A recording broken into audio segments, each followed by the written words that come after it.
الحمد لله رب العالمين والصلاة والسلام على أشرف الأنبياء والمرسلين وعلى آله وصحبه أجمعين أما بعد فأعوذ بالله من الشيطان الرجيم بسم الله الرحمن الرحيم يرفع الله الذين آمنوا منكم والذين أوتوا العلم درجات. انتہائی قابل قدر، قابل احترام اساتذہ کرام، علماء عظام، آنے والے سرپرست حضرات، عزیز طلباء، طالبات، محترم خواتین، آپ نے بہت قیمتی نصیحتیں سنی اور انہی نصیحتوں کو اگر ہم پلے باندھ لیں، جیسے کہ ابھی حضرت مولانا الطاف الرحمن صاحب نے فرمائی ہے، تو اتنی باتیں ہمارے لیے کافی ہیں. اور انشاءاللہ ہمارا جو اگلا سفر ہے طالب علمی، جو رسمی طالب علمی ہے، اس سے نکل کر انشاءاللہ ہم منزل مقصود پر پہنچیں گے. آپ نے بہت قیمتی اپنی زندگی کے قیمتی سال، جوانی کے سال آپ نے اس علم دین کے لیے وقف کر دیے، اپنے آپ کو اس کے لیے وقف کر دیا، اور اللہ کا وہ علم جو اللہ نے آسمان سے اتارا ہے، آپ نے اس کو حاصل کیا ہے. اللہ ضرور آپ کی قدردانی کریں گے. اللہ بڑے قدردان ہے، بڑے قدردان. هل جزاء الاحسان الا الاحسان. آپ نے اللہ کا دین قبول کیا، اللہ کے دین کو اپنے سینوں میں جگہ دی، ان علوم کو اپنے سینوں کے اندر سمیٹا، اور آگے آپ کی نیتیں اور ارادے بھی بہت اچھے ہیں، تو انشاءاللہ اس کا بدلہ بھی اچھا ہوگا. اسلام کے علاوہ کوئی مذہب روئے زمین پر ایسا نہیں ہے جس کے لیے اور جس کو حاصل کرنے کے لیے لوگ اپنے زندگی کے قیمتی سال لگائیں. یہ خصوصیت اللہ نے صرف اس دین کو دی، دین اسلام کو دی. زندگی اس کے اندر لگا لو تب بھی آدمی پیاسے کا پیاسا رہتا ہے.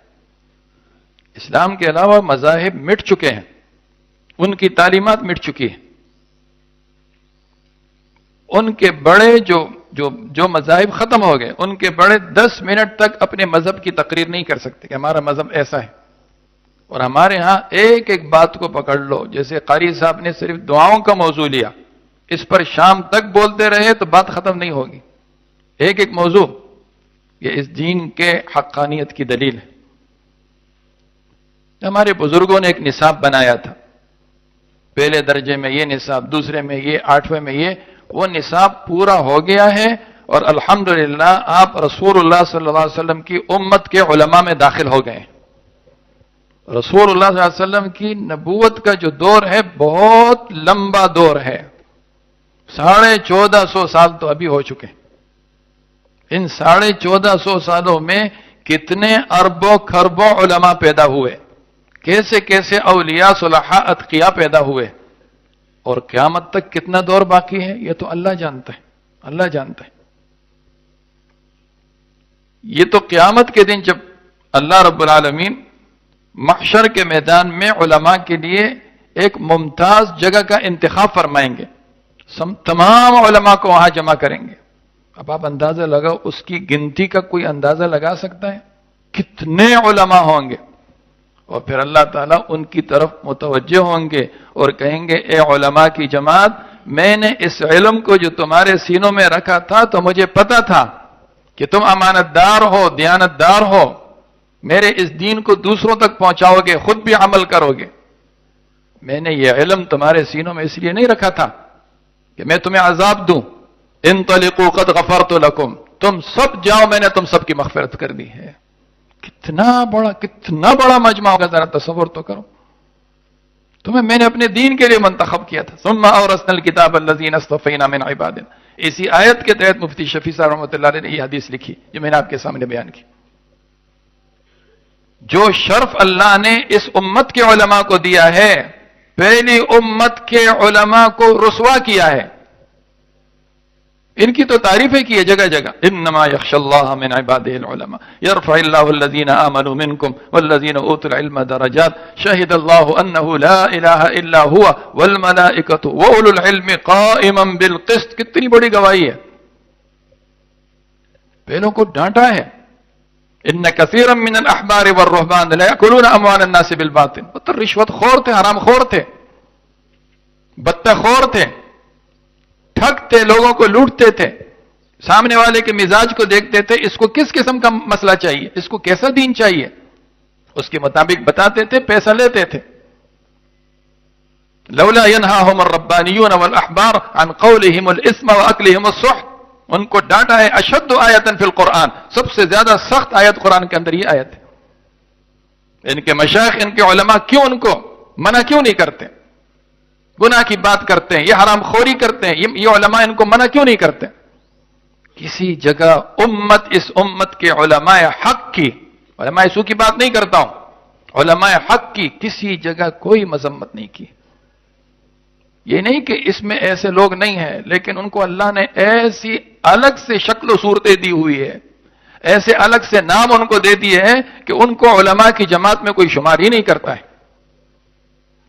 رسول اللہ صلی اللہ علیہ وسلم فرمایا تھا نا کہ تم ضرور بھی ضرور پہلے لوگوں کے نقش قدم پر چلو گے.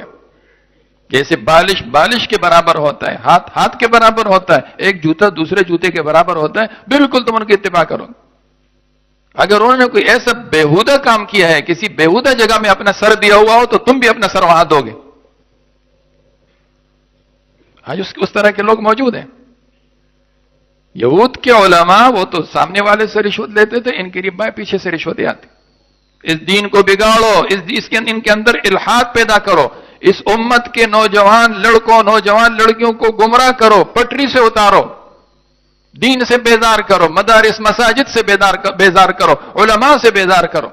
عالم کا نام آ جائے تو اس کا ہنسی مذاق اڑاؤ، اس کو ملا مولوی کہہ کر اس کا استہزاء کرو.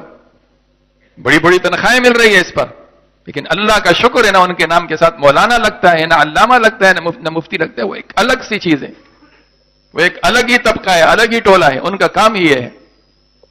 لیکن جو مدارس کے ساتھ منسلک ہے، جو ہمارے بزرگوں کا بنایا ہوا نصاب، ہمارے بزرگوں کا بنایا ہوا نظام تعلیم، ہمارے بزرگوں کا بنایا ہوا نظام امتحان اس چھتری کے نیچے ہیں، یہ سب قابل تعریف ہیں. ان کے لیے تعریفیں آئی ہیں. آج رسول اللہ صلی اللہ علیہ وسلم کی وراثت، نبوت کی جو وراثت ہے، علماء وارث ہیں، اس وراثت کا تاج آپ کے سروں پر رکھ دیا گیا. کتنا بڑا شرف حاصل ہو گیا ہے. اور قیامت کے شرف اپنی جگہ. ایک ایک عالم کتنے لوگوں کی سفارش کرے گا، ایک ایک عالم کے ساتھ بڑی بڑی جماعتیں جنت کے اندر جائے گی. اس منصب کو معمولی مت سمجھو، اپنی ناقدری مت کرو.